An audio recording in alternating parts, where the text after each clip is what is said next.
चलिए कहाँ तक हुआ था वो आप लोग? ये ना युग्म समीकरण का ग्राफ से विधि चला था ना। चलिए गुड मॉर्निंग बैठिए। चलिए बात हम लोग यहाँ तक चलते हैं, थोड़ा सा इसके बाद में तीसरे नंबर को हम आप भी कर लेते हैं आपका कैसा, ठीक है। तीन जो शर्त है उस तीनों शर्त के बाद में 5 विधियां हल करने के लिए सिखाएंगे, समझ लीजिएगा। ये अभी हम लोग पहला विधि चल रहा है ग्राफ में, और ग्राफीय विधि में 5 नंबर फिक्स है, 5 नंबर पैकेट में, और आपके साथ में जो बताया गया ना ऑब्जेक्टिव गर्दा उड़ा के आइएगा, बहुत गर्दा उड़ेगा इसमें चैप्टर में, तो ऑब्जेक्टिव बहुत इंपॉर्टेंट है, थोड़ा सा समझिए, प्रयास कीजिए। हम एक तीसरा नंबर जो है, तीसरा नंबर 2 को बता दिए थे।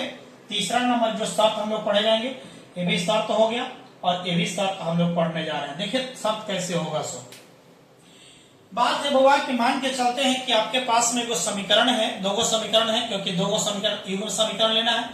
मान लेते हैं कि 2x प्लस y बराबर वह 4 है, और आपके पास में 4x प्लस 2y और बराबर 12 दिया गया। इस वो समीकरण है और एक समीकरण ये दिया गया। अब सोचिएगा कि समीकरण 2x प्लस y बराबर 4 है, 4x प्लस 2y बराबर 12 दिया गया, तो इसका हलों की संख्या कितना होगा, उसके बाद को तो स्ट्रिक्ट बाद में बताएंगे, लेकिन पहले ग्राफीय विधि से हल करके देखिए, जिससे कि आपका कंप्लीट हो जाएगा। चलिए तो सॉल्यूशन यहां से शुरू करेंगे, और सॉल्यूशन में आपने क्या लिखोगे, सॉल्यूशन स्टार्ट कीजिए। सॉल्यूशन में यही होगा कि आपका समीकरण यहां से लिखेगा, समीकरण फर्स्ट से। कहां से बाबा? समीकरण फर्स्ट से जब चलते हैं तो सोचिएगा, समीकरण फर्स्ट से जब चलते हैं तो ये कौची है, दिया है। कहां दिया है बाबा? दिया गया समीकरण फर्स्ट है 2x प्लस y और बराबर 4 दिया गया, तो दिक्कत नहीं। अब सोचिए, हम आपको पहले भी बताया कि जिसका गुना में 1 रहेगा उसको चुपचाप उसको पहले पकड़ के रखिए, उसके बाद सब चीज काम हो जाएगा। आपके पास y बराबर रखते हैं 4 हो गया, y रख लिया, ये 2 प्लस में है तो इस सबको भजा दीजिए, माइनस में 2x। इसको समीकरण आपने कितना मान लिए हैं, तीसरा मान लिया। फिर उसी प्रकार हम यहाँ एक प्रकार के ग्राफ तो दिखाना है हमको, तो x और y का मान कम से कम कितना निकालोगे जिससे ग्राफ का पता चल सके, तो 3 को कम से कम। तो याद कीजिएगा, x का मान अपने मन से भरते जाइए, y का मान मिलते जाएगा, क्योंकि बट्टा में कुछ नहीं है, सोचना नहीं है। तो चलिए अब हम आपको बता रहे हैं कि जब x बराबर 0 रहते हैं तो बताइए, x बराबर 0 तो y बराबर देखो 4 माइनस 2 गुने x के जगह पर 0, यानी y बराबर 4 माइनस 0 हो गया होगा, यानी आपके पास 0 रह जाएगा। और यहाँ x और y का जो हल है, हल जो दिख रहा है, हल जो मिला, x का मान 0 तो y का मान बोलो कितना मिला हुआ, 4 मिल गया। x बराबर 0 है तो y बराबर कितना मिल गया, 4 मिल गया है। अब उसके बाद में जब हम लेते हैं, जब x बराबर 1 रखते हैं, कितना रखे हैं, समीकरण 3 में, जब x बराबर 1 तो y बराबर 4 माइनस 2 गुना x के जगह पर बोलिए 1 रखेंगे, यानी y बराबर 2 एकम 2, 4 में से 2 गया 2, यानी x और y का जो हल है ना 1 और 2 मिला है, यानी x के जगह पर 1 और y के जगह पर 2 हो गया।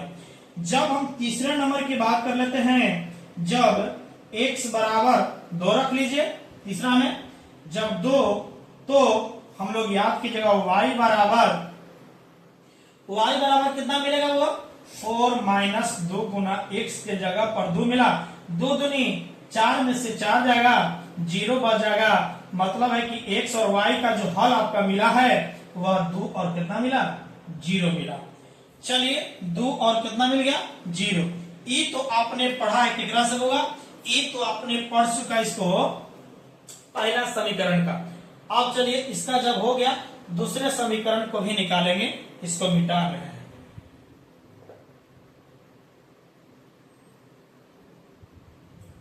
क्लियर ना? जिसको दिक्कत है वीडियो रोक कर करके, और उसके बाद में आप लिख लीजिएगा, समझ लीजिएगा। समीकरण केवा का दूसरा, चलिए उतारिए, दिया हुआ है 4x प्लस 2y बराबर कितना हुआ, 12।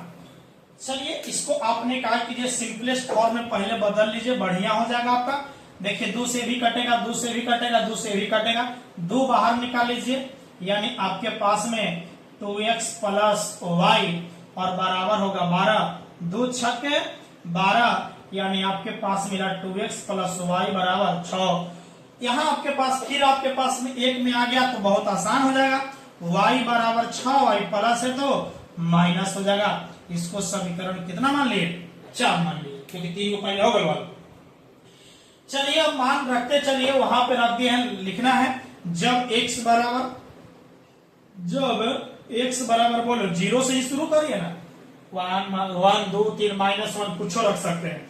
जब x बराबर 0 तो y बराबर 6 माइनस 2 गुना x के जगह पर 0, यानी y बराबर 6 में से 0 गया 6 बचेगा बउआ, यानी x बराबर जब 0 रखे तो y का मान कितना मिला? 6 मिला। कोई दिक्कत है? नहीं।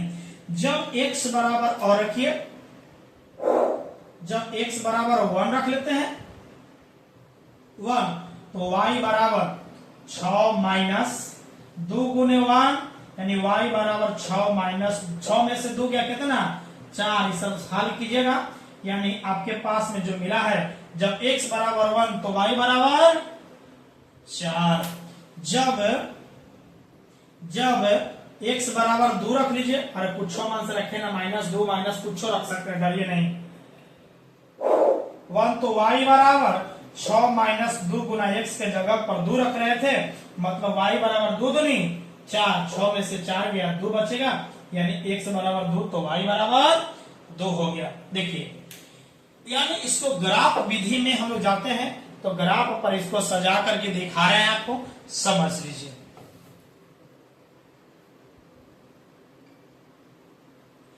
इसको ऑब्जेक्टिव कैसे बनता है, बोर होते हैं का तो बोर होते हैं, कैसे बोर हो जाइएगा जी, बस समझ में नहीं आएगा तो बोर होगा ही ना, काहे नहीं होइएगा। ये तो मूल बिंदु का मान 0 0 हो गया, यानी x हो गया, x डैश हो गया, ऊपर y नीचे y डैश।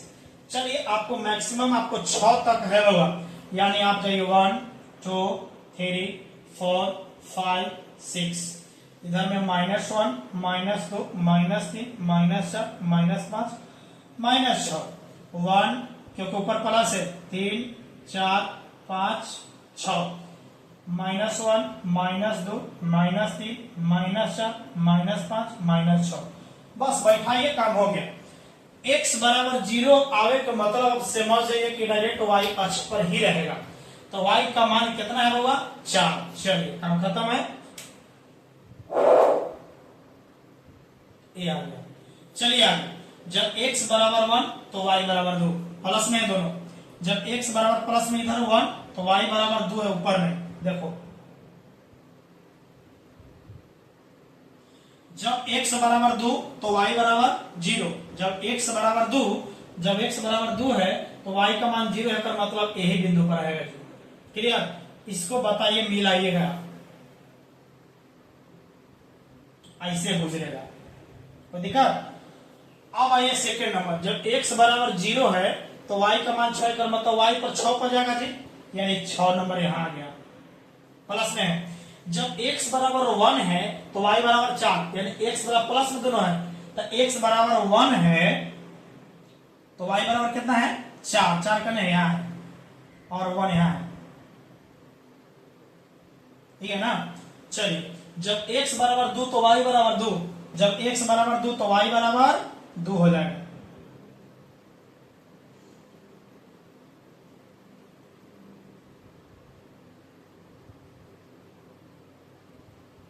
इससे क्या पता चला? इस समीकरण बताइए पहला का है, यानी 2x प्लस y बराबर 4, और ये जो समीकरण है 4x प्लस 2y बराबर 12।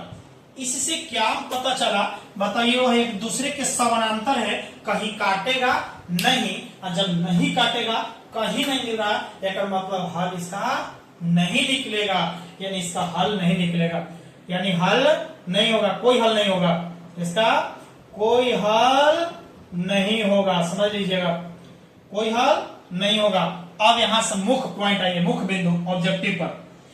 ऑब्जेक्टिव में क्या आएगा? यानी इसमें जब है इसके हलों के शर्त देखिए, शर्त इसमें शर्त क्या हो जाएगा कि जब आपने देखिएगा जब a1 बटा a2 और b1 बटा b2 बराबर है लेकिन लास्ट वाला बराबर नहीं है, यानी a1 बटा a2 बराबर है b1 बटा b2 के, लेकिन अंत में c1 बटा c2 बराबर नहीं है। तो देख लीजिए यहां से देखिए, यानी 2/4 बराबर 1 बटा, यहाँ एक छिपल है 1/2 बराबर 4/12, 4 तिहाई 12, 1 2 दूनी 4, 1/2 बराबर 1/2 तो है, लेकिन वह 1/3 दोनों आपस में बराबर है, लेकिन आपस में बराबर नहीं है। और जब लास्ट में बराबर नहीं मिले तो समझ लेना बउआ कि क्या हो गया, यानी हलों की संख्या कैगो होगा बोलिए, यानी हलों की जो संख्या होगा वह बताइएगा, एक भी हल नहीं होगा। यानी यहाँ से मुख्य पॉइंट क्या मिला आपका, पॉइंट मिला याद कीजिएगा जो दोनों समीकरण का रेखाएं हैं, रेखाएं याद कीजिएगा, रेखाएं समानांतर, कुछ होगा समानांतर रेखाएं होगा, क्लियर है। उसके बाद आइए समानांतर रेखाएं हो गया, उसके बाद में जब कोई हल नहीं है तो बताइए जिसका हल निकलता है संगत, जिसका हल नहीं निकलता है असंगत होती है, क्लियर है। देखो ना क्लियर हो गया होगा। और चलो बहुत बताइएगा, रेखाएं बताइए कुछ होगा, दोनों समीकरण का रेखाएं बताइए समपाती है कि प्रतिच्छेदी है कि समानांतर है, वह समानांतर है, असंगत है, शर्त भी क्लियर। और बताइए हलों की संख्या कोई हल नहीं, हलों की संख्या बताइए कोई हल नहीं होगा। चलिए क्लियर हुआ कि नहीं हुआ, शर्त भी क्लियर हुआ, यानी अब आपको क्लियर हो जाना चाहिए पूरी तरह से। तो एक तरह से जो आपको जो तीनों पॉइंट बताए हैं इतना डिटेल्स में भी शायद कट करके कोई निकलने का प्रयास करता है, हम इसको बताने का प्रयास किया। यदि इतना बढ़िया से नहीं समझ में आया तब गड़बड़ करिएगा। ये तो मेन पॉइंट निकाले हैं, लेकिन यहां तक जो लड़का बना लिया तो याद कीजिए 5 नंबर झोली में लेके आ गए, ठीक है, 5 नंबर झोली में। तो इसीलिए इंपोर्टेंट चैप्टर चल रहा है, सब मजे से क्लास कीजिए। बहुत बहुत धन्यवाद, मिलते हैं अगले क्लास में। चलिए अच्छा लगा सब्सक्राइब और लाइक जरूर कीजिए, धन्यवाद।